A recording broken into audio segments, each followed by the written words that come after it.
Pasukan Perlawanan Islam di Lebanon mengumumkan penargetan 2 pasukan Israel di situs Talit Al-Tahihat dan Branit. Serangan itu menyebabkan korban langsung di antara pasukan pendudukan.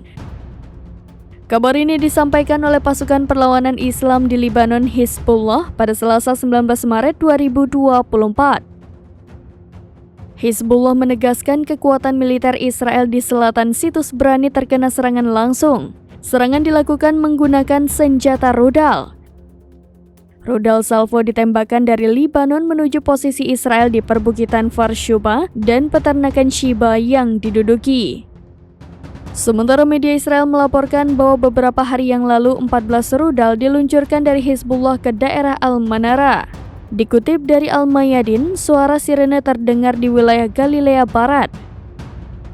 Sementara itu, tentara Israel mengumumkan intersepsi terhadap target udara mencurigakan yang datang dari Lebanon. Tentara Israel mengakui 2 tentaranya terluka akibat rudal yang ditembakkan ke arah pemukiman Al-Manara.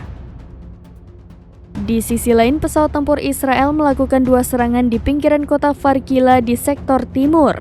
Pesawat itu juga melancarkan serangan ke pinggiran kota Nakoura dan serangan lainnya di pinggiran kota Ratalin dan Mais Al-Jabal. Meski demikian, IDF disebut harus membayar mahal akibat pertempuran melawan Hizbullah. Biaya publik dan keamanan yang harus dibayar oleh Israel membengkak.